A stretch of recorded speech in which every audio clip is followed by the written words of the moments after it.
Vamos lá. Então a gente está falando de... falamos da Coinbase Transaction. Vai ter uma por bloco, tá? Vamos falar do bloco, do restante do bloco. A parte mais importante de todos é o cabeçalho. O resto é uma lista de transações, tá? O que tem nesse cabeçalho? Tem 6 campos. O primeiro campo é um campo de versão. O campo de versão, ele não tem muita utilidade, não. Tanto que a gente nem vai ficar lidando com ele, tá? O segundo campo que tem aqui é o Previous Block. Isso aqui são 4 bytes, isso aqui são 32 bytes. O Previous Block é você dizendo qual é o bloco anterior da cadeia, da lista de blocos que você está construindo. Você está construindo uma cadeia, começa no bloco 0, depois tem o seguinte, depois tem o seguinte. Cada um desses blocos diz qual é o anterior dele. E é nesse campo aqui. Então, o que vai entrar aqui? Vai entrar o ID do bloco anterior. Já vou explicar como é que calcula esse ID, tá? Vai entrar aqui o bloco anterior. Reparem que, se eu estou minerando o bloco, sei lá, 900 mil, o bloco que eu considero ser o 899.999 tem um identificador de 32 bytes, que é um hash, e eu vou pegar esse hash e vou colocar aqui nesse campo. Ponto. Tá? É assim que eu digo, é assim que eu vou formando a cadeia. O próximo campo, a gente vai ver com detalhe um pouco na sequência aqui dessa aula, tá? A gente chama de Merkle Root. Tem 32 bytes também, que é um hash de alguma coisa, tá? Esse hash aqui, ele é o commitment das transações. De alguma forma, a gente vai commitar as transações. A gente vai se comprometer com a lista de transações que tem no bloco, tá? Já vou explicar por que a gente vai ter esse campo aqui. Vai ter dois motivos principais. Mas segura ele um pouquinho. A próxima coisa que tem aqui é o timestamp. O timestamp tem 4 bytes. Isso aqui é um Unix time. Unix time é quantos segundos se passaram desde o dia 1º de janeiro de 1970, 0 horas, 0 segundos, 0 minutos, 0 segundos. Ah, sei lá, alguém escolheu isso aí em algum momento e ficou. Não, alguém estava, na hora que estavam codando o Unix, foi na década de 70, alguém escolheu essa data e falou, vamos começar a contar a partir daqui, pronto. Segue o baile. É isso, é uma convenção, só aceita. Aceita que dói menos, o mundo inteiro roda em cima desse número. Tá? Unix time. Tá? Aqui nesse timestamp a gente vai ter algumas regras. Porque repare, esse timestamp, ele é...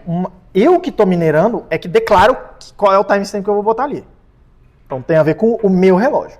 Tá? Só que o meu relógio não tem nenhum mecanismo de sincronizar com os relógios dos outros nós. E não só isso. Imagina que eu minerei um bloco aqui agora e demorou para propagar.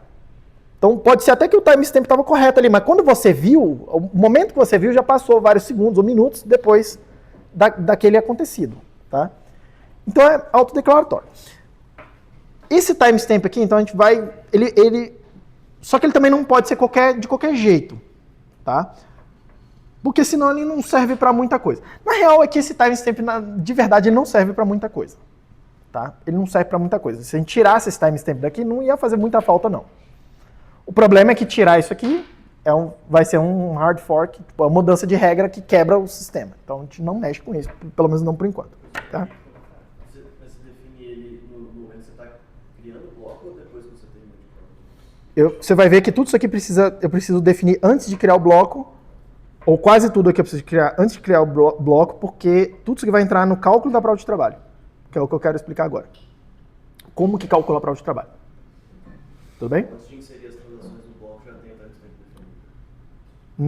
Não, calma. Uma coisa, outra coisa. Eu vou mostrar como é que calcula esse campo e ele tem a ver com as transações. Então, para calcular o Merkle-Root, eu preciso primeiro escolher as transações que vão entrar. Não só quais, como a ordem com que elas vão entrar. Aí isso influencia no Merkle-Root. O timestamp, eu não preciso, não tem nada a ver com as transações. Eu vou lá e boto um timestamp aqui. Eu vou lá e digo quanto que é. Tá? Só que eu preciso dizer antes de calcular a prova de trabalho. Já vou mostrar por quê. Tudo bem? Qual a regra que a gente vai... alguma certa regra só para não virar muita bagunça, tá? Esse timestamp, ele vai ser considerado válido se o nó que está vendo e validando isso aqui agora perceber que tem um slack de mais ou menos 2 horas. Então, o meu relógio e o seu relógio pode estar fora de sincronia em até 2 horas, tanto para mais quanto para menos. E isso pra gente é totalmente aceitável e tolerável. Repare que é muito tempo, tá? Mas por que foi colocado timestamp em primeira instância? Se tu lê o white paper, tu vai ver que o Satoshi, inclusive, ele não usa essa expressão blockchain. Não existe essa expressão blockchain lá. Isso veio depois. Ele vai chamar de timestamp server. Porque qual é o... O que essa estrutura de dados está tentando resolver? Ela está tentando ordenar as transações no tempo. Dizer, essa veio antes daquela. E com esse timestamp ele está tentando, inclusive, dizer quando que essa aconteceu. E aí repare que esse timestamp tem nada a ver com o time físico de quando de fato uma transação aconteceu. Uma transação aqui, ó, que eu botar na lista, sei lá, uma transação qualquer que eu botar na lista, ela pode ter sido criada, sei lá, 10 anos atrás e eu resolvi botar ela agora e tá lá o timestamp. É como se ela tivesse sido criada agora e propagada agora. O que importa para ela é quando entrou no bloco. Todo mundo bem? Beleza, segue o baile aqui. Então tem um timestamp lá. O próximo campo, ele chama bits. Tem 4 bytes. Já vou explicar também com mais detalhe, tá? Porque eu considero esse campo meio inútil. Eu nunca achei uma boa explicação do porquê que ele precisa estar aqui, tá? Mas ele vai calcular é eu que estou minerando, dizendo quanto de esforço eu vou botar na mineração. Só que não sou eu, por que eu acho que isso é meio inútil? Porque não sou eu que escolho isso aqui, eu vou mostrar para vocês. Não sou eu que escolho isso. Se tem uma regra já pré-definida, a gente tem que seguir a regra, tá? Então, também me parece meio boboca. E por último, tem um campo que chama nonce, que ele não tem nenhuma utilidade, exceto te dar algum espaço de você mexer nos bits para você poder mudar o cálculo da prova de trabalho. Só serve para isso. Ele não tem nenhum significado, tá? Beleza. Como que é calculado essa prova de trabalho? Repare que esse header tem 80 bytes, tá? Você somar aí, aqui tem 80 bytes. Isso aqui, eu vou calcular um hash desse cabeçalho. O hash específico... Esse azul tá ok para eu enxergar aí? Esse hash especificamente aqui é SHA-256. SHA-256 duplo. Quer dizer, pega um dado X, calcula SHA-256 dele. Pega o resultado disso, calcula SHA-256. Por que, professor, faz 2 vezes? Satoshi quis. Não tem uma boa explicação também, tá? Tem um outro...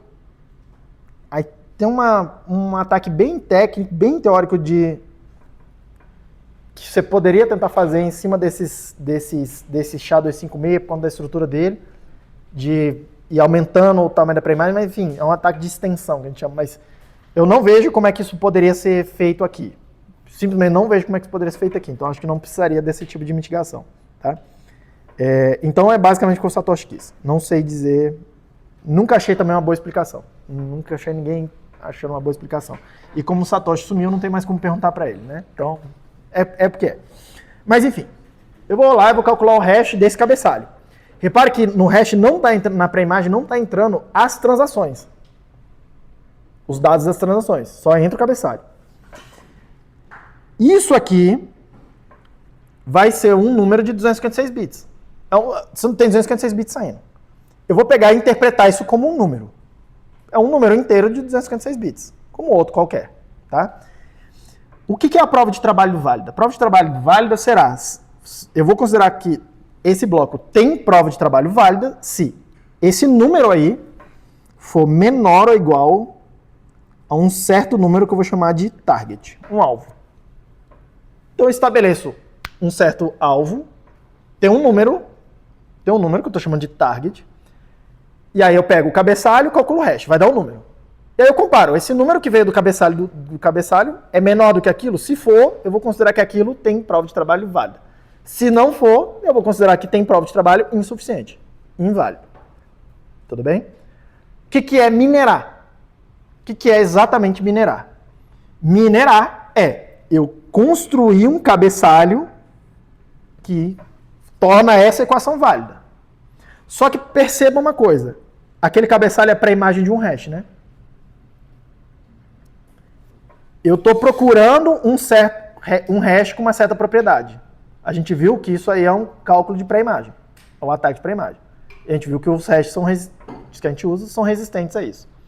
Então não tem uma forma melhor de fazer do que ficar tentando vários headers diferentes.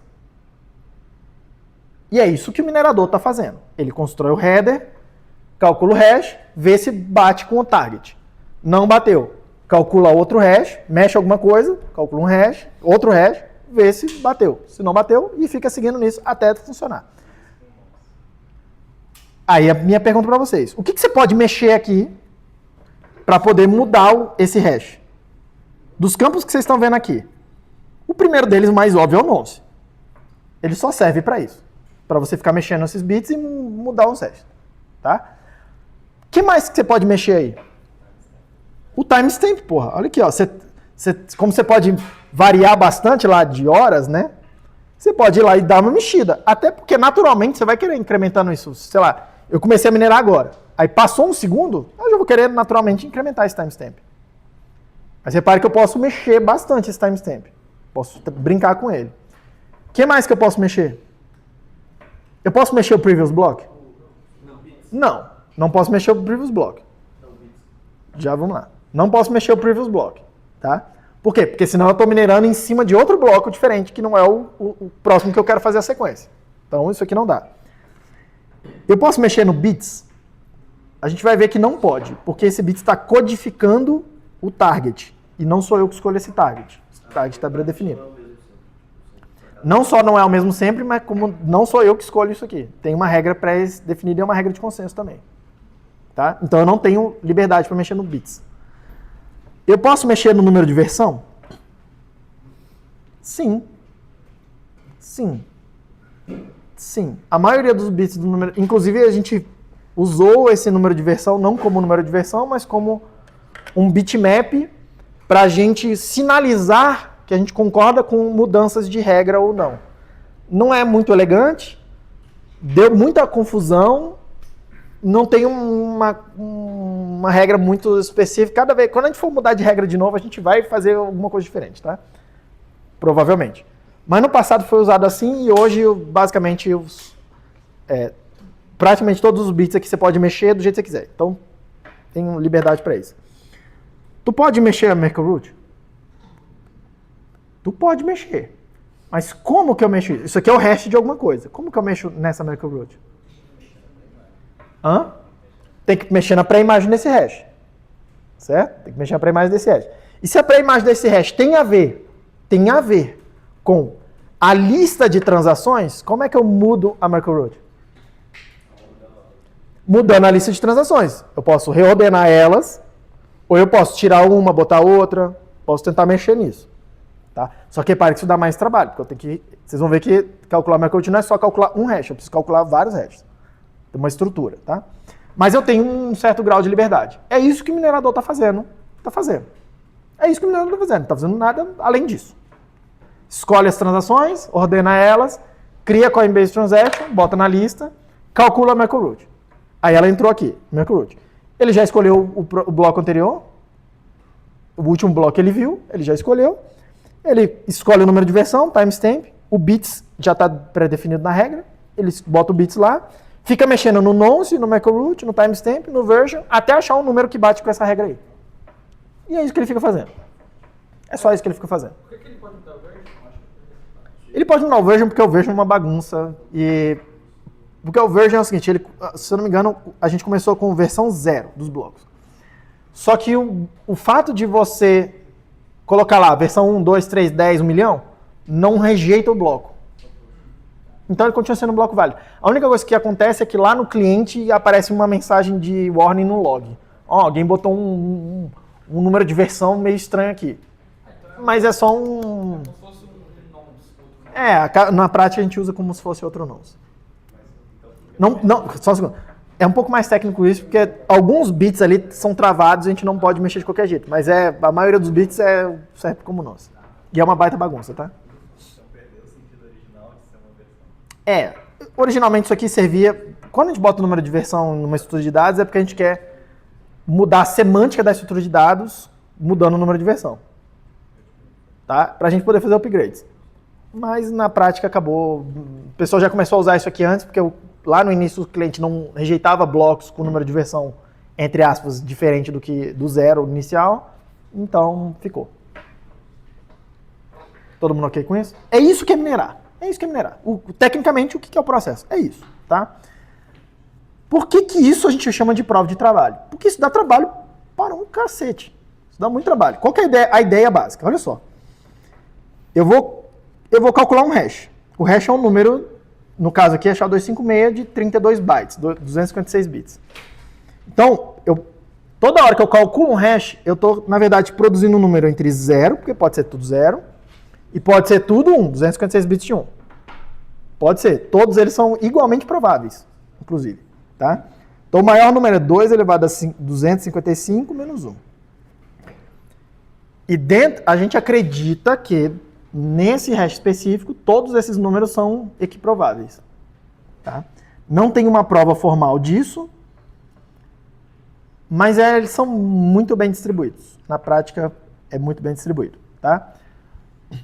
O que eu estou falando? O que eu estou fazendo com aquele target? Eu estou escolhendo um lugar aqui falando assim, esses aqui são números inválidos, esses aqui são válidos. Ponto. Não tem que ser menor do que o target?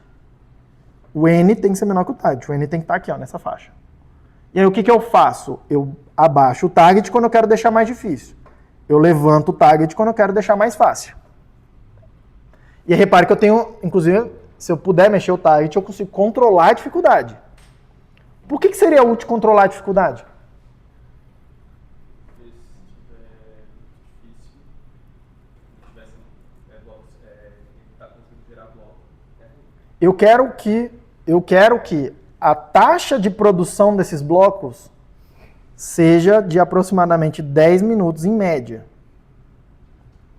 Eu quero que, em média, tenha um bloco a 10 minutos. Quer dizer o seguinte, eu estou lá minerando, vamos supor que passou 1 hora e eu ainda não vi um bloco. É normal isso acontece hoje, tranquilamente.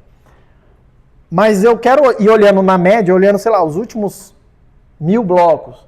Eu quero que, na média, eles tenha bloco de 1 hora, tenha bloco de 1 segundo entre eles, mas que, na média, o tempo entre aquele intervalo dê 10 minutos. Tá? Inclusive, isso é avaliado dessa forma. Entre aspas, dessa forma. O que a gente vai fazer? A gente vai, a cada 2016 blocos, recalcular esse target. Então, lá no bloco 0, começou com um target específico. Já vou mostrar quanto que era. Tá? Começou com uma dificuldade inicial, que o Satoshi escolheu porque ele quis. Porque foi o número que ele escolheu. Não sei por quê, tá? Escolheu o número lá. Aí ele começou a minerar. Então, minerou o primeiro bloco, segundo, terceiro, Na hora que chegou no 2016, o software vai lá e pega. Tá bom. Deixa eu olhar o timestamp do bloco 2015, comparar com o primeiro bloco lá, que era o 0, e ver se, depois de 2016 blocos, tem que ter dado 2016 vezes 10 minutos. Aí ele olha o timestamp, vê o quanto que isso aqui foi mais rápido ou mais devagar, vê a diferença de quanto que tinha, né? Se foi mais rápido, se foi mais devagar. Se foi mais rápido, você diminui o target para ficar mais difícil. Se for mais devagar, você aumenta o target para ficar mais fácil. Tá? É essa conta que é feita. É só isso. Vou mostrar o código ali já. É isso que vai acontecer. Ponto final. Então, a cada 2016 blocos, a gente vai recalculando essa coisa. A regra é essa. Quanto que eu aumento, quanto que eu diminuo? Deixa eu até mostrar o código agora. Quanto que eu aumento, quanto que eu diminuo? Cadê o... Aqui. Opa, deixa eu tirar isso daqui. Perigoso. Block subsidy, não sei o quê. Cadê o... Eu já deixei separado em algum lugar aqui. Aqui, ó. Esse aqui, ô diacho. Esse aqui, meu Deus, esse aqui é o número da dificuldade inicial que o Satoshi escolheu. Tá? Não me pergunte de onde que ele tirou isso. Mas onde que isso entra na conta? Aqui está a conta. Tem uma função aí, ó, calculate next work required. No caso aqui, Bitcoin Core. Estou olhando a versão da Master, tá? Mas isso aqui está assim há, sei lá, muitos e muitos anos. Tá? Deve estar desde o começo esse mesmo trechinho de código aí. Dá para inclusive olhar no Git aí depois. Tá? Repara que ele pega ó, o tempo do último bloco, o timestamp do último bloco, compara com o timestamp do primeiro, viu quanto que deu a diferença, tá? E aí ele compara, ó, isso aqui é menor do que o que deveria ser? Isso aqui é maior do que deveria ser? E aí ele atualiza esse timestamp. E aí repara que tem um máximo de 4 vezes aqui, ó, ou divide por 4 ou multiplica por 4. Tá? Essa é basicamente a conta que ele está fazendo. Então ele está olhando e fala assim, pô, demora demais, aumenta a dificuldade. Demora de menos, diminui a dificuldade. Ou ao contrário, né? Demora demais, deixa mais fácil. Demora de menos, deixa mais difícil. Foi muito rápido, deixa mais difícil. Tá? Então repare que é isso aqui que está acontecendo. Isso que está acontecendo. Tá? Hã? Ele está comparando os timestamps. Ele mexe o timestamp lá. Ele vai fazer aquela conta, bem ali naquele trecho. É porque ele está olhando, dividindo, fazendo a conta em cima do timestamp para poder fazer o multiplicador no final. Não, aí no final das contas tem que dar um certo número, vai dar aquela continha que a gente viu ali agora, vai dar um número que é o target, que eu vou comparar com quanto que tem de prova de trabalho no bloco, que é, eu vou comparar com o hash do cabeçalho. Aí eu comparo o resultado daquela conta ali, que está no código-fonte, com o hash do cabeçalho e vejo se vai bater ou não. Qual o sentido de mudar o target? Excelente pergunta. Quanto tempo demora para calcular esse hash aqui?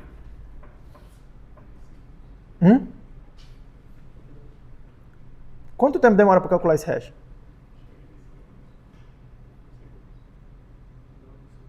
Quanto? A resposta que todo professor adora. Vai. Depende. Depende do quê? Hã? Não, do tamanho do header não. O header é fixo, é 880. Depende de se o meu hardware calcula esse hash mais rápido ou mais devagar. Depende da máquina que está calculando. Concorda que se eu tentar fazer isso aqui agora, no meu computador aqui agora, eu vou ter uma certa capacidade de ficar mexendo nesse cabeçalho e calculando o resto até eu achar um que bate. Se eu tiver um data center para fazer isso, porque vocês concordam que eu posso gerar vários cabeçalhos e calcular hash em paralelo aqui, ó, um não depende do outro? É extremamente paralelizável isso aqui. Se eu tiver um data center com milhares de máquinas lá dentro, vocês concordam que eu consigo fazer isso mais rápido? Para o mesmo target? Depende da capacidade dos mineradores calcular esse hash. Por isso que é importante eu conseguir recalibrar, porque lá no início da rede, vamos supor que estava 10 minutos. Aí começa a ter mais gente minerando. O que está acontecendo? A rede como um todo está calculando esses hashes mais rápido. Então esses blocos vão começar a ser emitidos mais rápido. Para manter os mesmos 10 minutos, o que a rede faz? Vai lá e ajusta e deixa mais difícil. Aí subiu a dificuldade, agora voltou para os 10 minutos. O que está acontecendo? Tem mais gente indo lá minerando, botando mais máquina para minerar. Está ficando mais rápido de novo. O que a rede faz? Vai lá e aumenta o target de novo, aumenta a dificuldade de novo. Fica mais difícil para poder chegar nos 10 minutos. E ao contrário, porque perceba que eu posso fazer um ataque aqui. Imagina que eu tenho uma capacidade muito grande de computação. Aí eu posso ir lá e fazer o seguinte. Porra, vamos lá botar para minerar 1 tonelada de blocos e subir muita dificuldade, porque eu vou minerar muito bloco muito rápido. Muito rápido. E aí eu subo a dificuldade. E aí depois eu desligo as máquinas tudo. O que vai acontecer? Vai demorar muito para produzir os outros próximos blocos, concorda? Porque a dificuldade foi lá para cima. Aí eu desliguei um monte de máquina, a rede inteira ficou mais lenta. Vai demorar mais para emitir os blocos. Se não tivesse o ajuste para baixo também, o que ia acontecer? Ia ficar difícil e ia bagunçar tudo a coleta. Não ia manter os 10 minutos, diga. Mas o ajuste, você ajusta em quanto? Tipo, Depende do quanto eu desloquei do que deveria ser. Depende do quão mais rápido foi. Mas tem um limite de, no máximo, multiplicar por 4 a dificuldade, no mínimo, e no máximo, dividir por 4 pro outro lado, né? Tem um limite, assim, também, para não dar saltos muito loucos, tá? A gente consegue ver isso acontecendo, tá? É extremamente dinâmico. Eu separei um gráfico aqui em algum lugar, que é o da dificuldade da rede aqui, ó. A curva amarela é a dificuldade da rede. Eu vou dar um zoom aqui num pedacinho em algum lugar aqui, ó. Vocês vão vendo, ó, a dificuldade estava aqui, depois de 2016 blocos, subiu, nesse caso aqui subiu, depois diminuiu um pouquinho, subiu, diminuiu, subiu, diminuiu, subiu, diminuiu. Dá para ser atribuído a, tipo, o quanto a rede Bitcoin está sendo, não utilizada, mas tem um interesse nela, digamos assim. Porque se tem mais gente minerando, mais gente botando dinheiro físico e etc. Isso pode ser usado como relação. Se pode relacionar o hash rate, essa dificuldade com a rede estar sendo mais utilizada? A utilização do Bitcoin com tipo, crescimento ou decrescimento, por exemplo. Tem difícil dizer, né? Qual o motivo? Assim, a dificuldade vai subir, não é porque a moeda está sendo mais usada ou menos usada, ela vai subir porque tem mais hash rate ou não.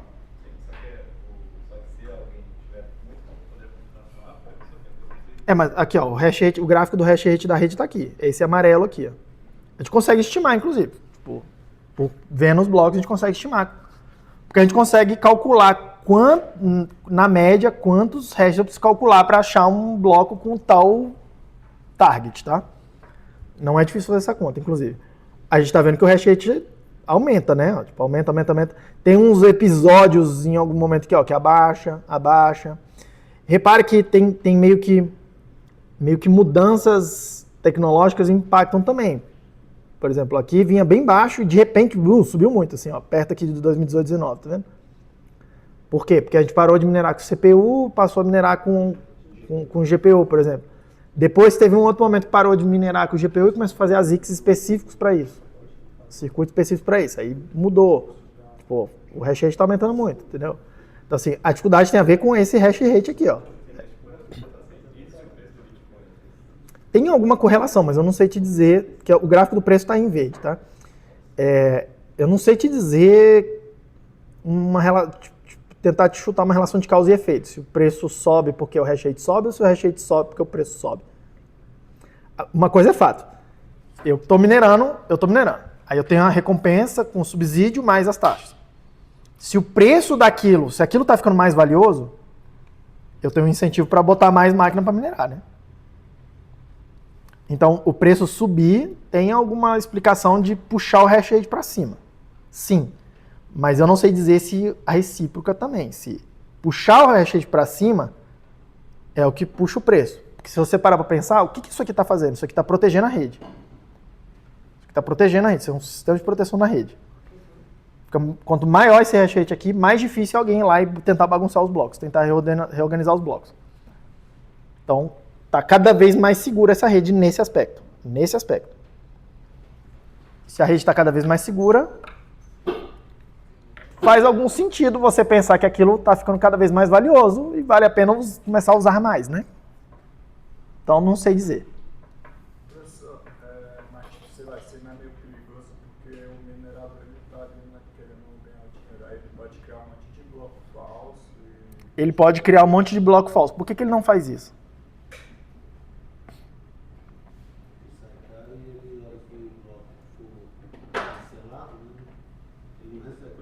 Por que o minerador não fica minerando bloco fake aqui?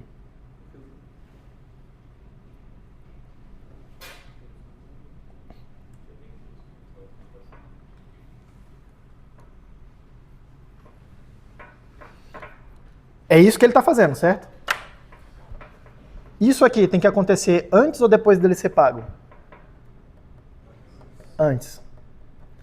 Isso aqui tem um custo real no mundo físico. Esse gráfico que eu te mostrei aqui agora significa que tem mais gente trabalhando Isso são empresas. Isso tem mais gente trabalhando para fazer isso. Tem mais máquinas que têm que ser compradas, fabricadas e compradas para fazer isso. Tem galpões que têm que ser construídos para rodar esses data centers com essas coisas. Isso aqui gasta energia, uma quantidade de energia elétrica enorme, que tem que ser produzida e paga de alguma forma. Tudo isso é custo real. Isso não é uma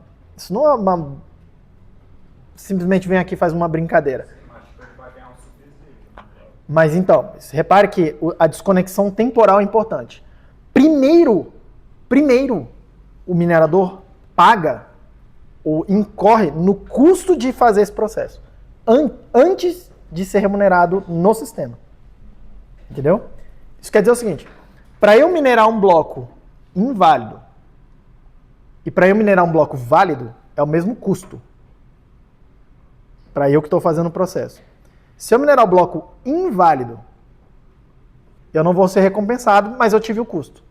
Eu já gastei. Qual o incentivo que eu tenho para fazer se eu posso fazer o bloco válido e pegar a recompensa lá no sistema? Então tem um incentivo econômico para eu agir, não agir maliciosamente. Incentivo econômico vários incentivos econômicos aqui são extremamente importantes para o sistema funcionar.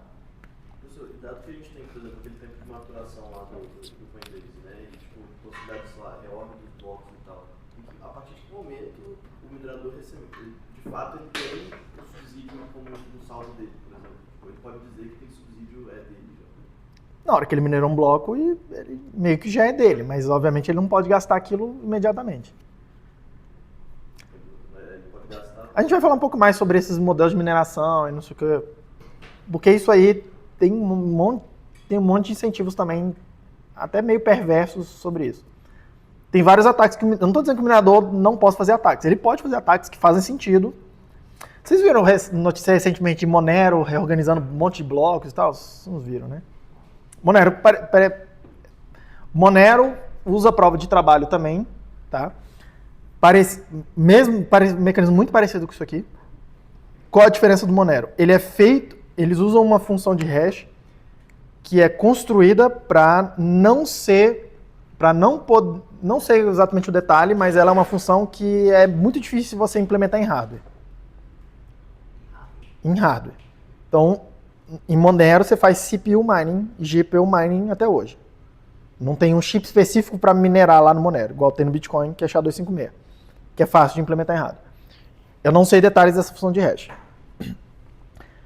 Só que acontece lá, o que está acontecendo agora, né? Tem uma empresa enorme, montou um data center gigante e falou assim, nós vamos bagunçar o rolê. Aí o que eles fazem? Eles vão minerar nos blocos válidos, só que como eles têm um hash rate muito grande, eles conseguem minerar blocos mais rápido que o resto da rede. Só que em vez de ficar propagando isso e pegando a recompensa lá que seria o comportamento normal, o que ele faz? Ele minera e guarda o bloco aqui. Ele minera o próximo e guarda com ele. Ele minera o próximo e guarda com ele. Então ele vai montando uma blockchain paralela só dele aqui. E aí o resto da rede está lá montando outra blockchain. Tá? Aí vamos imaginar que o resto da rede, sei lá, minerou 17 blocos, sei lá, 10 blocos, 20 blocos. O que eu faço? Eu comigo aqui já tenho 50 blocos válidos. Aí eu propago todos os 50 de uma vez só. Bum. O que vai acontecer na rede? Todas aquelas blockchain, topo daquela blockchain legítima que a rede estava minerando, vai ser reorganizada. Eles vão olhar e falar, tem uma outra blockchain agora aqui com mais prova de trabalho, é essa que a gente vai seguir. Então vai tirando aquelas outras que a gente minerou aqui e encaixa a nova que agora a gente viu agora a nova. Só que o que é o problema de você fazer isso? Em princípio não é para perder transações, tá? Pode invalidar uma coisa ou outra, mas em princípio não é para perder transações. Só qual que é o problema disso? Quem estava minerando lá a outra blockchain que foi reorganizada, perdeu dinheiro pra caramba, né? Porque fez o trabalho, estava sendo em princípio remunerado, e aí de repente perdeu a remuneração. Completamente dentro da regra. Se você tem muito hash rate, você faz o outro cara perder tempo. E isso é um business, é negócio. Isso aqui não é só um protocolo. Isso aqui tem empresa pagando funcionário, a parada toda. Aí imagina que você foi tendo receita ou esperava ter receita, e de repente você não tem mais a receita. Só que você já teve o custo. Faliu o seu concorrente. Isso é muito arriscado ao mesmo tempo também. Né? Claro que é, tudo é muito arriscado. Você tem que garantir que você vai conseguir sempre arrumar blocos mais rápido. Isso. Quando a gente vê um pouco mais de detalhe de mineração, incentivos e governança, a gente vai falar um pouco mais sobre esses ataques também. Isso que eu descrevi para vocês, a gente chama de selfish mining. É o minerador egoísta. Ele minera os blocos, mas ele não mostra para os outros. Tem outros ataques possíveis. Dá para fazer na rede de Bitcoin? Dá. Na rede de Bitcoin é mais difícil, porque a rede está muito grande. Mas também é o mesmo problema. Mas por enquanto tá bem? Por enquanto podemos seguir?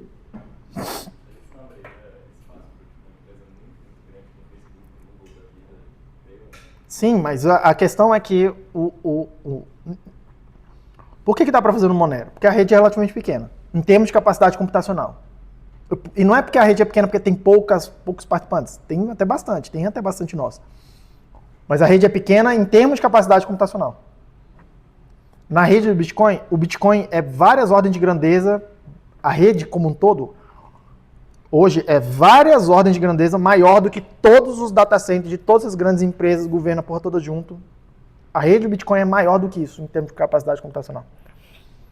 O Bitcoin é o maior computador do mundo. De muito longe. Entendeu? Esse é o rolê, esse é o problema. A rede hoje é muito grande para a gente fazer isso. Não estou dizendo que é impossível, estou dizendo que é mais complicado de fazer, porque a rede é muito grande.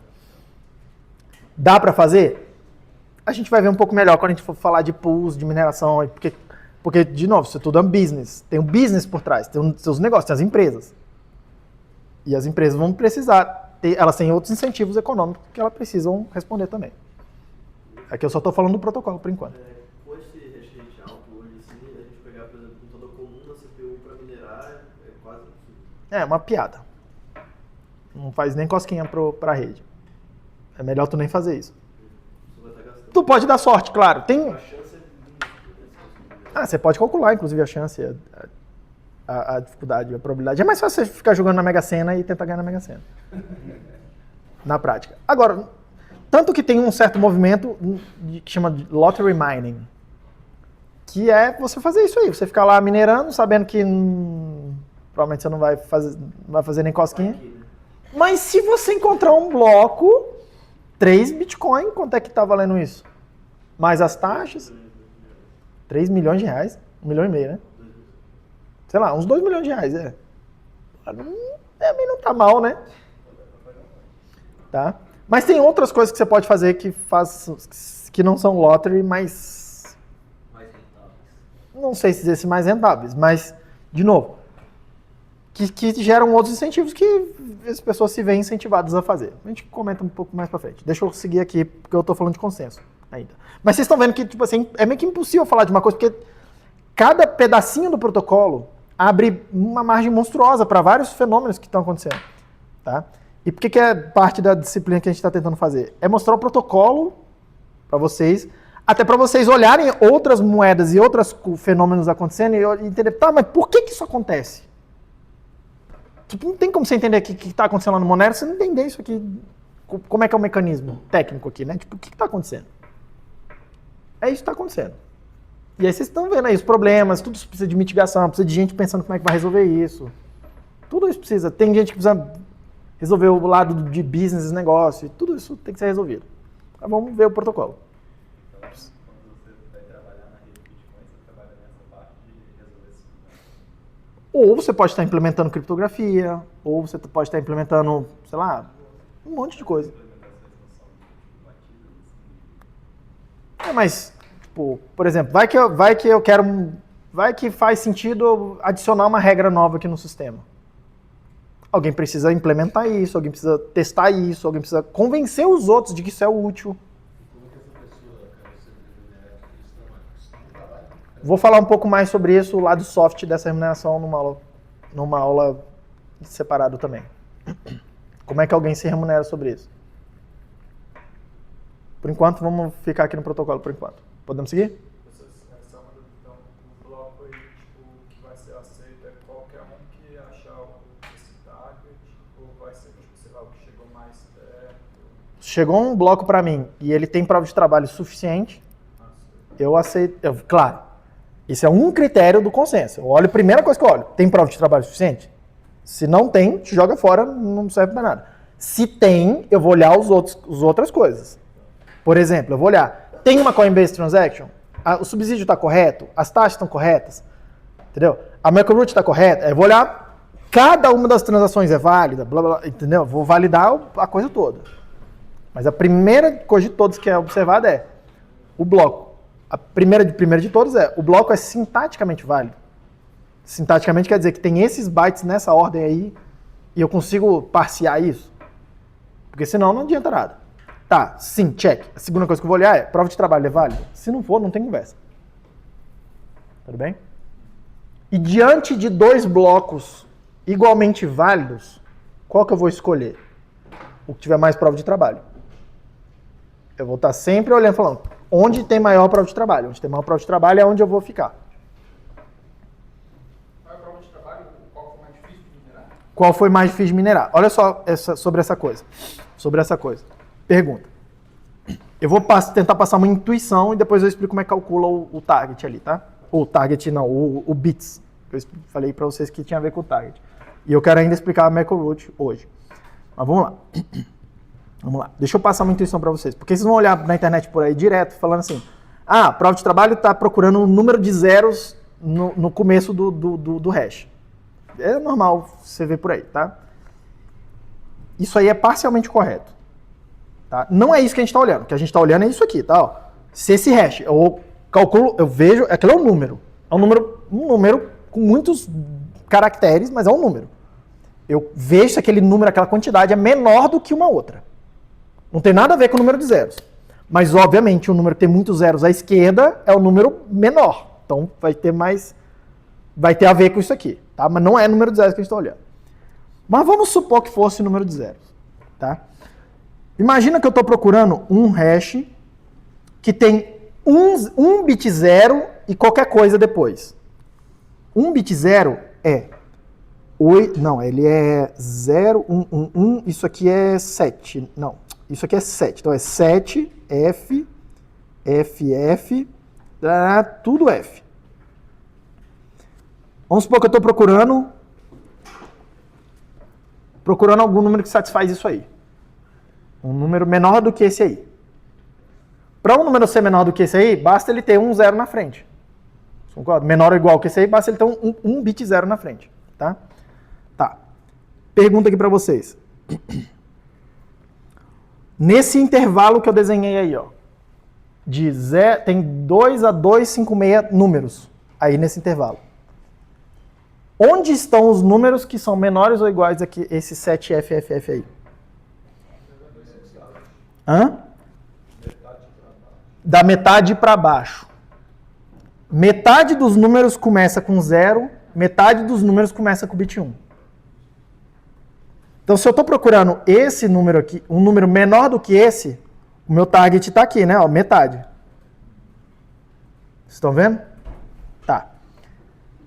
Se eu estiver procurando um número que começa com 2 zeros, com 2 zeros é 3, F, F, F, tudo F. Onde que eles estão? Na metade de baixo da metade de baixo. Então, vocês concordam comigo? Quando eu boto mais um zero na frente, aqui ó, é o intervalo de coisas válidas. Uma máscara. Hã? Faz uma máscara. É, tá? Mas vocês estão vendo que toda hora que eu peço um zero a mais, eu estou dividindo por 2. Então, essa coisa é exponencial. Repare que pedir um zero a mais dobra a dificuldade. Tipo, diminui pela metade. Tipo, é muito... Não é um ajustezinho pequeno. É um... Pá, eu tiro uma fatiazona grande do que poderia ser. Eu tiro uma big fatia do que poderia ser, tá? Tá. Se fosse isso. Como não é isso, não é exatamente exponencialmente. A gente tem algum ajuste um pouco mais fino do que isso. Mas não é muito mais fino do que isso aqui, não. Tá? Não é muito mais fino do que isso. Eu não vou calcular exatamente quanto que é o ajuste, mas é perto disso aqui que vocês estão vendo. O bloco inicial, o bloco 0 lá, o Genesis, o bits dele, né, o target dele ele era esse número aqui, ó, 1D00FFFF. A gente viu ali no código. O que isso aqui quer dizer? Tá? Isso aqui é um número, entre aspas, em ponto flutuante. Isso aqui é a mantissa. Isso aqui é o expoente. Número em ponto flutuante é alguma coisa que você escreve como sendo m vezes 2 elevado ao expoente. Tá? M vezes 2 ao expoente. Nesse caso particular aqui do Bitcoin, a conta é 8 vezes o expoente menos 3. Ah, professor, por quê? Porque o Satoshi quis, gente. Tipo assim, toda a resposta é porque o Satoshi quis, tá? Mas vamos ler isso aqui, tá? Porque isso aqui é mais fácil de ler do que parece. Como é que eu traduzo isso aqui num número mesmo? Porque eu preciso dos bits lá para poder comparar os dois números, tá? Eu vou traduzir assim, ó, a mantissa. 00FFFF. Um número vezes 2, vocês lembram de sistemas digitais? É deslocar um bit para a esquerda. Cada um bit que eu desloco para a esquerda multiplica por 2. Então, 2 elevado a 8 é deslocar um byte para a esquerda. Quantos bytes? Esse tanto de bytes.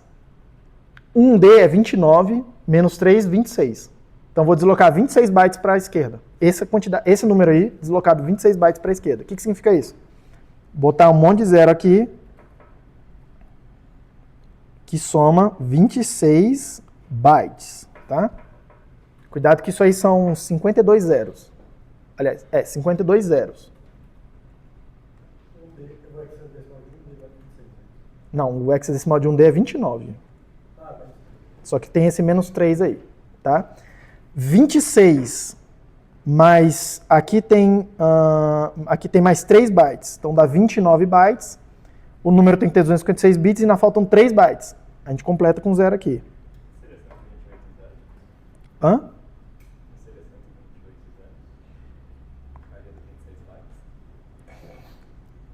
Não, 26 bytes. Sei lá quantos zeros dá. Cada byte é um monte, é 26 vezes 8 zeros. Eu não estou escrevendo bits, eu estou escrevendo bytes. Tá? Aí repara, essa aqui é a dificuldade do bloco Gênesis. É a dificuldade inicial que travou. E essa aqui inclusive está hardcoded no código. Isso é uma regra também. Nenhum bloco pode ter menos prova de trabalho do que essa. Não interessa se lá no início, se não estava indo a cada 10 minutos, e não estava no início mesmo, estava mais devagar do que a cada 10 minutos, não interessa, não abaixa além disso aqui. Não fica mais fácil do que isso. Tá? Enfim, quantos zeros tem aqui?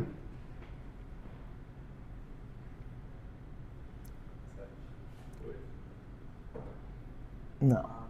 Quantos bits zero tem aí? Quantos? 64 bits? Não, né? 1, 2, 3, 4, 5, 6, 7, 8. Tem 8 vezes 4, que é 32 bits zeros. Tá? 32 bits zeros. O que quer dizer isso? Essa dificuldade aqui é perto de 2 elevado a menos 32, né? Se eu for olhar ali, eu dividi essa coisa aqui pela metade 32 vezes. Onde é que está mais ou menos a dificuldade inicial, então, nessa escala aqui? Ela está tipo aqui assim, ó.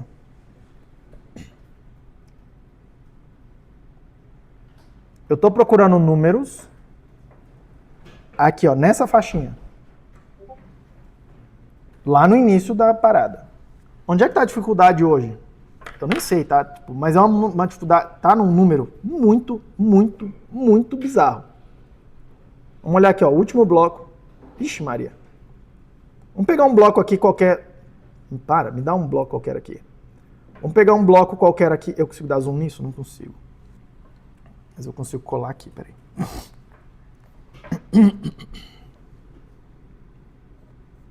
Meu Deus, cadê o cursor? Mas eu consigo colar.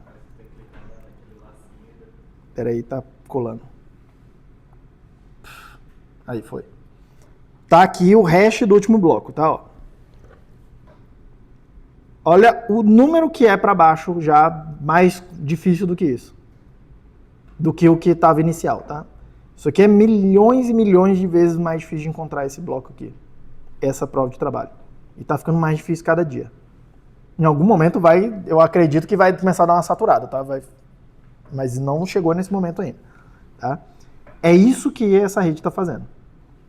É isso para vocês terem uma noção aqui de o que é essa dificuldade. Por isso que é difícil, é para ser difícil mesmo calcular esse troço aqui. Tem que dar trabalho mesmo. Quanto mais trabalho der, mais segurança tem nessa rede.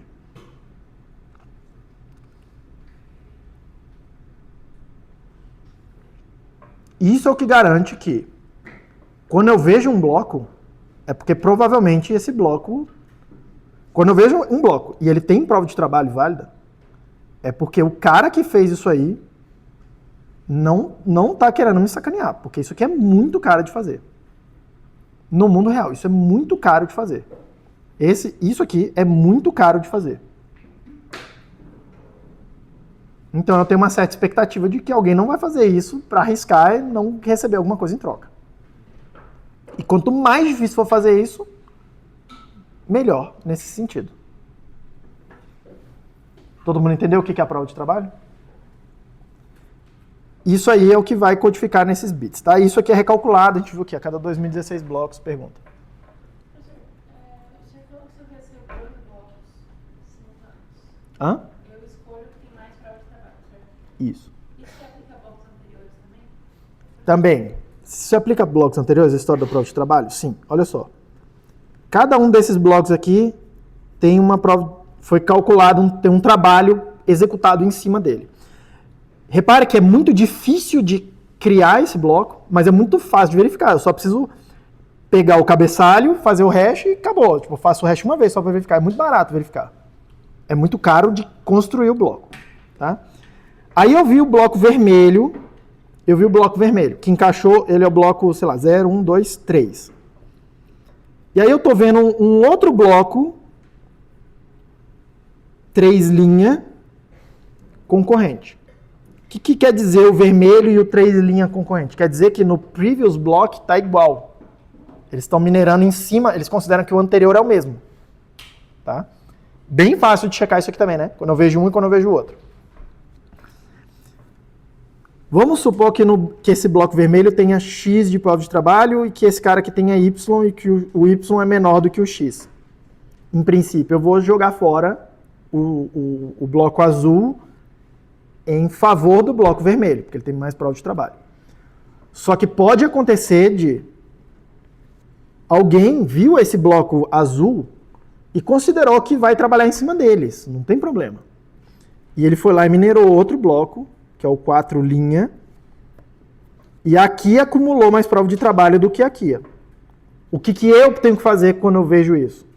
O meu nó vai fazer. O meu nó vai pegar e falar, nossa, tô vendo um bloco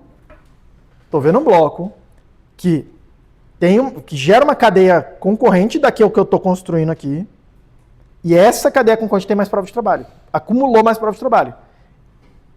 Isso aqui a gente vai chamar de reorganização. Eu vou desconectar esse bloco daqui. Aí esse desconectar esse bloco daqui é... Você pode pensar, vou só jogar fora, mas é um pouquinho mais sofisticado que isso, porque tem um monte de transações, e são transações que eu já validei, que eu considerei aquele bloco válido. Então eu quero guardar aquelas transações comigo, para o caso de eu ver elas de novo em outro bloco e não precisar refazer o trabalho. Tá? Então a gente guarda essa informação. Mas enfim, vou jogar aquilo e vou passar a considerar essa aqui a minha blockchain. Isso aqui é o que a gente chama de reorganização. No caso aqui eu reorganizei um bloco, que foi o bloco vermelho. É relativamente comum a gente ver reorganização de um bloco na rede Bitcoin. A cada, sei lá, 2 semanas, um mês. Não é tão comum mais, tá? No passado era mais. Reorganização de 2 blocos tem meses que não acontece. De 3 blocos tem anos que não acontece. Eu queria perguntar, na rede real, na prática, quantos blocos tem que ter você meio que garantir que não vai ter movimentação para você? É muito raro, tá muito raro você ver reorg de um bloco já. Porque isso aqui depende não só da prova de trabalho, mas depende de quanto tempo demora para esses blocos se propagarem.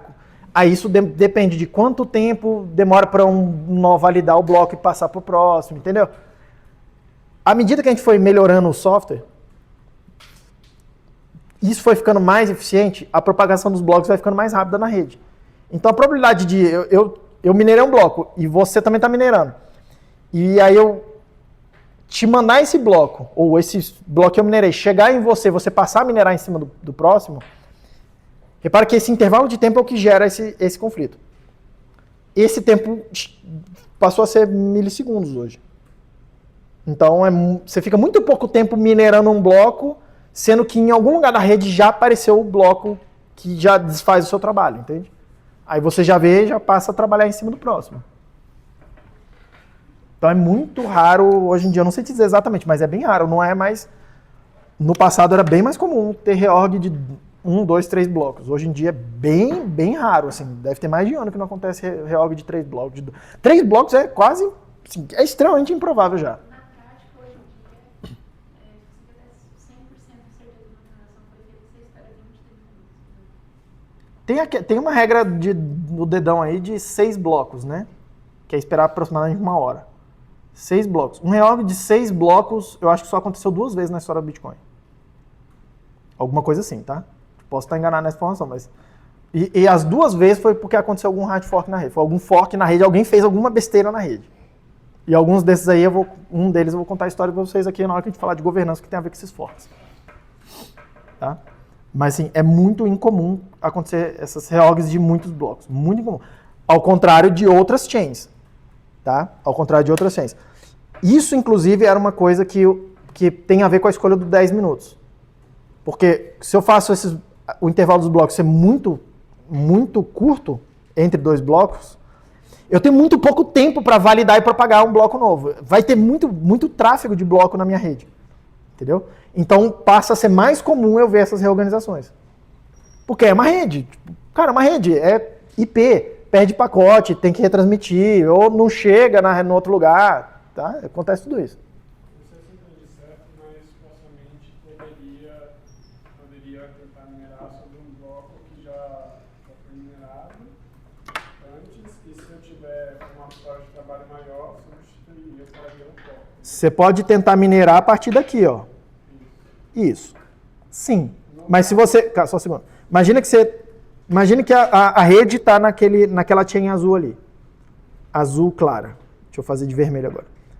A rede está naquela cadeia azul clara. E você também está vendo isso. Aí você resolve minerar em cima desse bloco aqui. Você foi lá e criou um bloco. Se você propagar isso aqui agora, a rede toda vai falar, não, isso aqui encaixa. Isso aqui vai criar uma blockchain com menos prova de trabalho. O que é que eu tenho agora? Joga fora. Então, para ela substituir efetivamente na rede, ela precisaria ter maior prova de trabalho que todo o resto da... Isso. Ó, o que você pode tentar fazer? Tá? O que você pode tentar fazer? Você vai minerando sozinho entre aspas, né? Mas assim, você vai minerando uma blockchain paralela aqui, ó. Uma blockchain paralela. Esses blocos têm que ser válidos, né? Tem que ter prova de trabalho, coisa toda. Se você conseguir minerar essa vermelha mais rápido do que o resto da rede, na hora que você propagar todos esses blocos vermelhos, todo mundo que está na chain azul vai olhar e falar, tem uma cadeia com mais prova de trabalho. O que eles vão fazer? Tira isso, segue a vermelha. Só um segundo. Isso aqui é a reorganização, tá? Só que repare que, enquanto você está esticando a sua cadeia, essa aqui também está andando, a rede está andando, a rede está progredindo.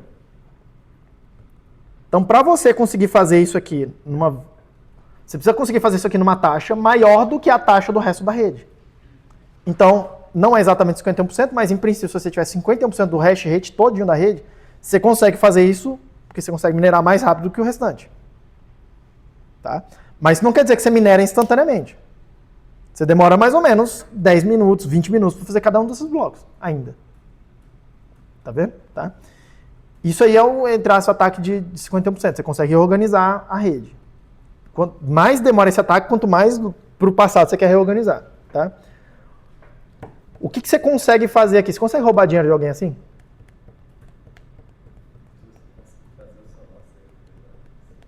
Você consegue roubar dinheiro de alguém aqui? Você consegue... Uma transação que era válida aqui, pode ser inválida aqui?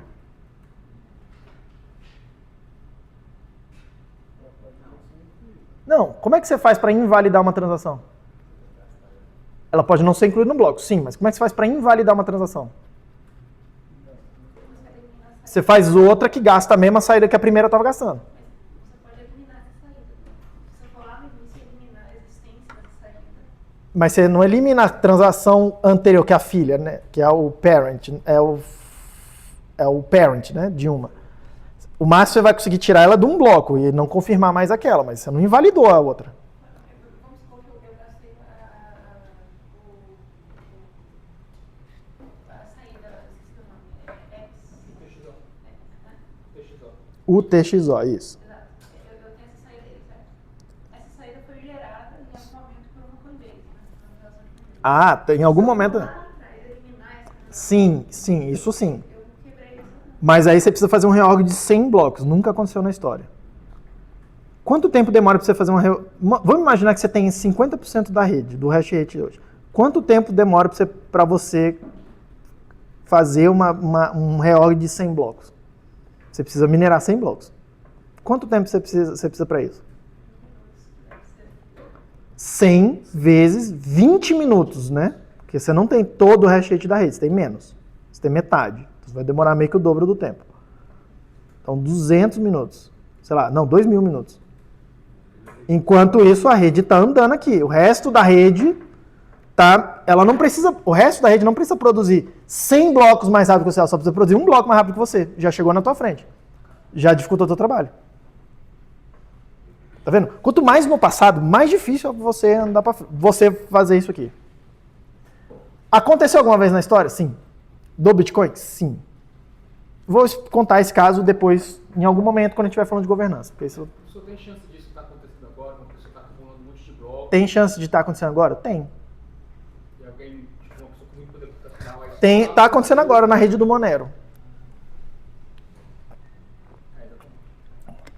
E tem uma empresa que eu não lembro como é que é o nome da empresa, mas enfim, ela tá vocalmente falando, estou fazendo isso. A tônica do Monero Não tô dizendo que Monero é ruim, tá? Só tô dizendo que tá acontecendo lá agora nessa rede. Tá acontecendo um reorg, é totalmente dentro da regra, mas é um ataque àquela rede ali.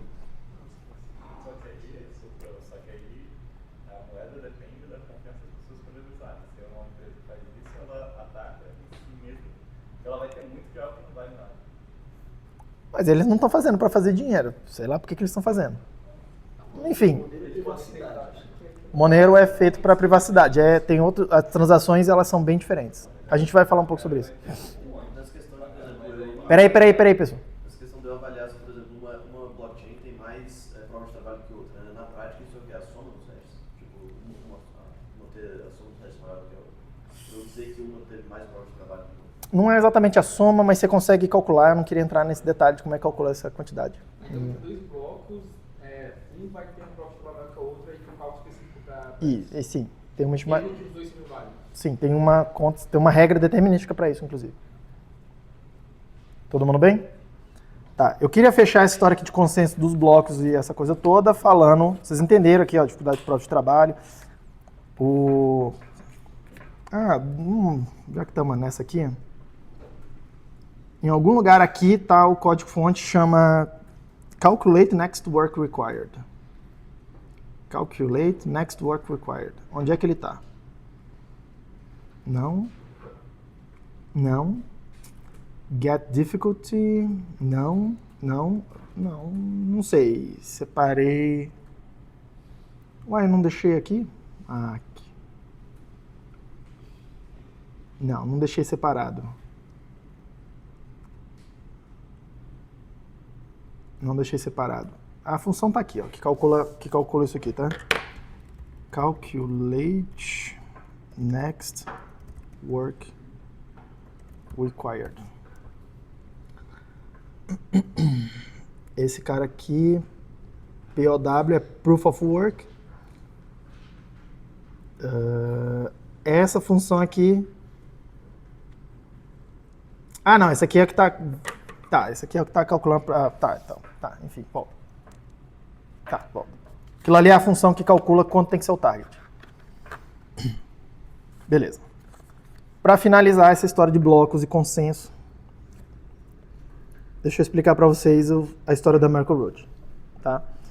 Repare que eu vou fazer o hash, e esse hash é o identificador do bloco. Isso quer dizer que na hora que eu calculo esse hash, se eu não estou incluindo as transações no hash, eu não estou travando a lista de transações. Eu preciso ter uma forma de incluir as transações no hash do bloco para poder garantir que ninguém vai mexer nas transações mais. Porque se mexer nas transações, eu quero que mude o bloco. Inclusive a prova de trabalho do bloco. No momento que você calcula ali, ela trava essas transações. Sim, porque o bloco está entrando como pré-imagem de um hash, certo? Eu quero que se mudar a pré-imagem, ou seja, se mudar as transações, inclusive, mude o hash do bloco. E eu quero que isso invalide o bloco. Certo? Eu preciso de alguma forma de incluir as transações que estão no bloco nesse hash. Só que ao mesmo tempo, aí eu tenho dois problemas. Primeiro, eu quero que isso aqui seja bem compacto. Eu não precisar te mandar todas as transações toda hora para você validar a prova de trabalho. Tá? Segunda coisa, imagina que você tem um nó que não quer validar tudo, uma wallet, por exemplo, mas que você quer uma prova de que uma certa transação foi incluída num bloco. A wallet pega o header e vê a prova de trabalho, mas ela não vê as transações. As transações não entram aqui, ó. Eu quero uma forma compacta de poder ter essas provas, de que tem alguma coisa no bloco sem eu precisar ver o bloco todo. Esse é o problema, tá? São esses dois problemas. Eu quero ver provas compactas e eu quero comitar as transações no hash do bloco, tá? Se eu só pegar a lista de transações e incluir no hash, eu resolvo o segundo problema, que é, se alguém mexer em um bit de qualquer uma das transações ou mudar a ordem, qualquer coisa, vai mudar o hash e vai invalidar a prova de trabalho. Só que eu não resolvo o problema de provar que uma transação está no bloco. Como é que eu provo que uma transação está no bloco X lá qualquer? Se fosse simplesmente a lista de transações entrando no hash, eu precisaria ver a lista de transações. Pegar todas as transações e ver todas as transações. Só que a maioria das transações não me interessa. Para a minha carteira. Eu fiz um pagamento para você, não me interessa. Para você não interessa todas as transações, só interessa aquele pagamento. Você não precisa ver tudo. Tá? Então como é que o Satoshi resolveu essa parada aqui? Essa estrutura de dados que eu vou mostrar para vocês não foi inventada para isso, mas ele aproveitou. E a gente usa isso em um monte de outras coisas. Tá? Então é extremamente útil. O que a gente faz? A gente faz o seguinte. Eu vou construir uma árvore e vou fazer uma coisa parecida com uma busca binária. A busca binária é bem eficiente, né? Para eu encontrar alguma coisa numa lista, né? Tá? E é baseado meio que numa ideia de ter uma árvore binária. Como é que é? Não, eu não vou construir uma lista organizada, não. Eu não vou fazer busca binária. Estou falando que é baseada nessa ideia de ter do algoritmo da busca binária. Acompanha comigo aqui. O que eu vou fazer? Eu vou pegar as transações. Então, vou colocar elas na ordem aí. Vamos supor que tem um bloco lá com 6 transações. Essas 6 transações aí. Aí eu vou calcular o hash de cada um delas. Vou chamar aqui de hash 0, hash 1, hash 2, hash 3, hash 4, hash da transação 5. Agora eu vou começar a combinar elas num formato de árvore binária. Vou pegar essa com essa e vou calcular o hash 01. O hash 01 é o hash do hash 0 concatenado com o hash 1. Bota um do ladinho do outro os bytes, bota tudo no hash e é isso aí. Esse resultado eu estou chamando de hash 01. Tudo bem? Eu vou fazer a mesma coisa com esse aqui para calcular o 23. Eu vou fazer a mesma coisa com esse aqui para calcular o hash 45. Vocês concordam comigo que se eu mexer nessa transação, muda esse hash? Estão vendo, né? Tá. Aí eu vou continuar. Eu vou pegar esse par aqui, vou juntar e vou fazer o hash 0, 1, 2, 3. Mesma coisa. Pega um hash, concatena com outro hash, faz o hash disso. E essa daqui, ó, só tem uma. Concatena com quem? Com 2, 3, a sua proposta é fazer assim, aí não é mais árvore binária, né? Porque esse cara aqui, ó, tem agora mais filhos ou mais pais do que deveria. Eu não quero fazer isso. Eu quero fazer binário. Tem que combinar esse cara aqui com alguém. Qual que foi a solução do Satoshi? Que gera problemas, tá? Mas foi o que ele fez. Ele falou, quando não tiver um par, duplica e faz o par com ela mesma. Isso funciona, mas tem um bug nisso que... Enfim. Então isso aqui vai gerar o hash H4545. E aí eu pego esse último par aqui, boom, e faço o hash que é o 0, 1, 2, 3, 4, 5, 4, 5, que é um hash só, né? Isso aqui eu vou chamar de Merkle Root. Merkle é o nome do cara que inventou isso aqui, é o Ralph Merkle, é o sobrenome dele, tá? Repare uma coisa, se eu mudar um bit em qualquer uma dessas transações, você concorda comigo que vai mudar a Merkle Root? Porque todas elas entram no hash. Se eu mudar alguma coisa na TX3, vai mudar aqui, que vai mudar aqui, que vai mudar aqui, que obrigatoriamente vai mudar aqui. Então, essa Merkle Root, ela está travada com relação aos bits de cada uma daquelas transações. E ela também está travada com relação à ordem. Se eu trocar isso aqui de ordem, esse hash vai mudar, e aí vai mudar todos os hashes na sequência. Então ela também trava a ordem. Se eu tentar mudar a ordem, também vai mexer na Merkle Root. E a Merkle Root entra no cálculo da prova de trabalho. Se eu mexer aqui, vai mudar o hash desse header. Provavelmente esse header não vai mais bater aqui. Lembrando que a probabilidade de eu ter um dado aqui, que é onde está o meu bloco válido. Eu mexer um bit, a ideia é que eu vou lá para um lugar qualquer agora.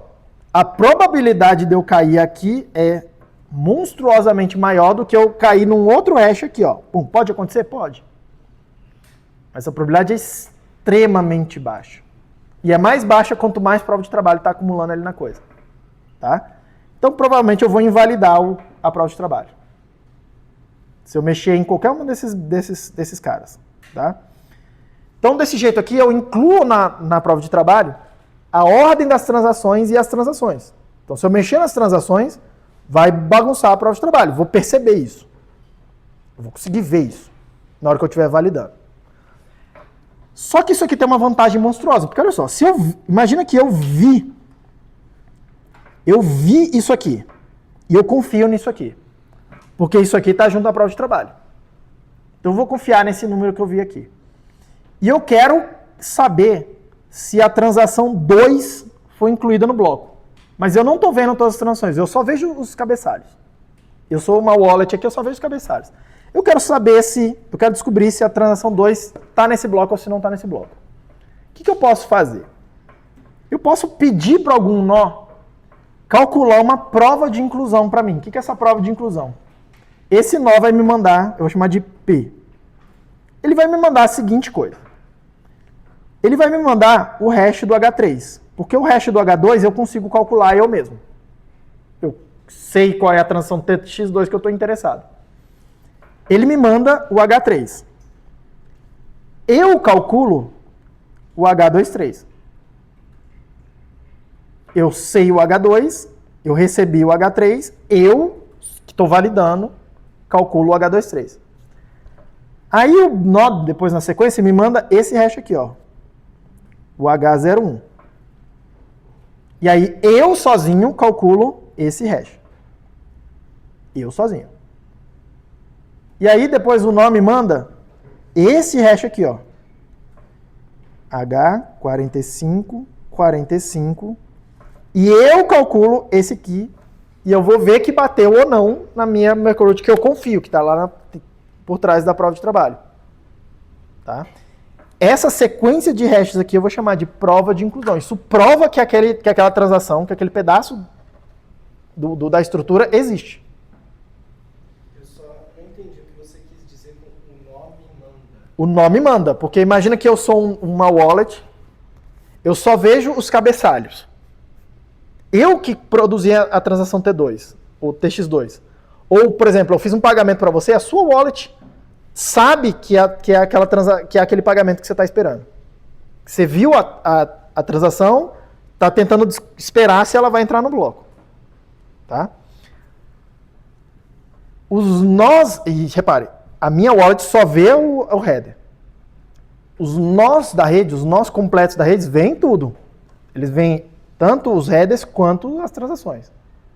Então, os nós completos, eles conseguem calcular esses caminhos aqui para mim, mas eu sozinho não consigo calcular isso aqui. Ó. Entendeu? E aí eu vou pedindo para ele. O que eu quero descobrir é, o TX2 está incluído nesse bloco? Aí eu vou em alguém que viu todas as transações e pergunto para ele, me calcula para mim aqui esse caminho, me dá uma prova de inclusão dessa transação aqui. Ó. Bum. Em princípio, eu nem sei que ela é a TX2. Eu nem sei onde que ela está no bloco. Eu nem sei se está no bloco ou não.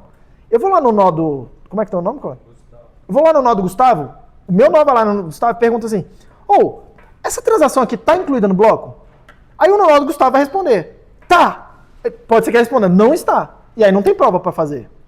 Mas se ele falar que tá, eu não quero só acreditar nele. Eu vou falar para ele assim, então prova que tá mesmo. Aí o que o nó dele vai fazer? Ele vai calcular essa prova, que são esses hashes, e vai me entregando esses hashes. E eu vou calculando e falando, olha só, realmente bateu.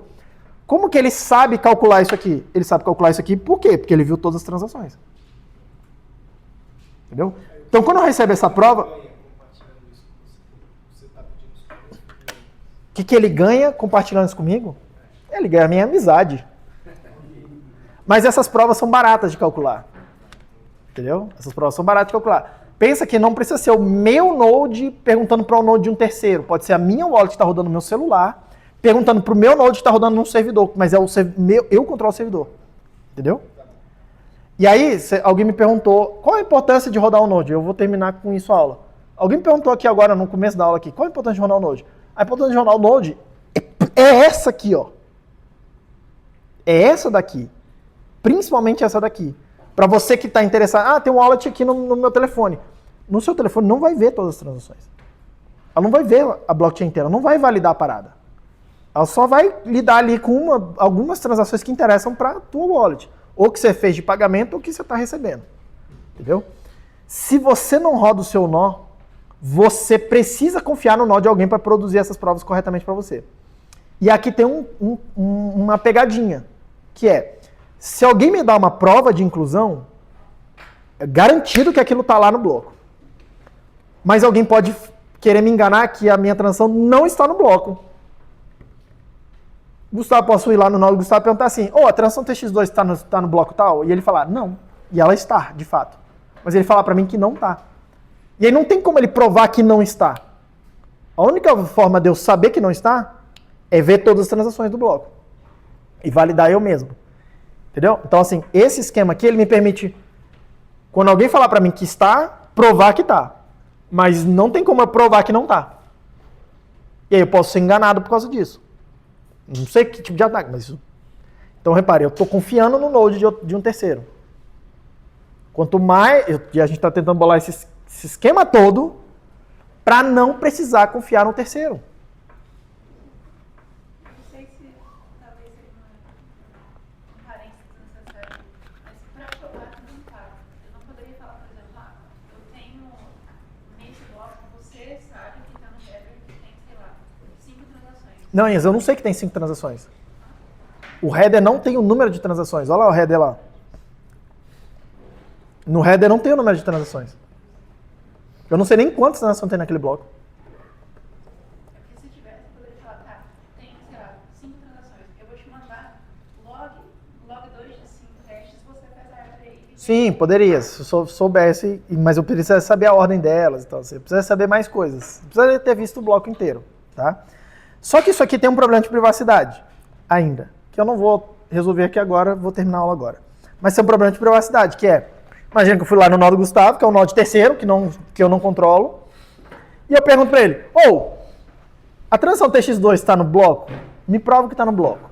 Mesmo que ele não esteja me enganando, tu concorda comigo que se eu perguntei da transação TX2 é porque eu tenho algum interesse nessa transação? Provavelmente é um pagamento que o mais provável é um pagamento que eu estou recebendo. Se eu quero ver que está no bloco é porque eu quero confirmar que eu recebi o dinheiro.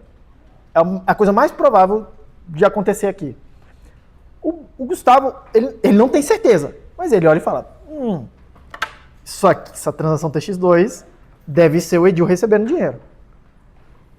As transações, o formato mais comum é ela ter uma entrada e 2 saídas. Aí o Gustavo começa a olhar e fala assim, essa transação deve ser o Edil recebendo dinheiro. Deve ser, ele não sabe com certeza, mas é plausível que seja.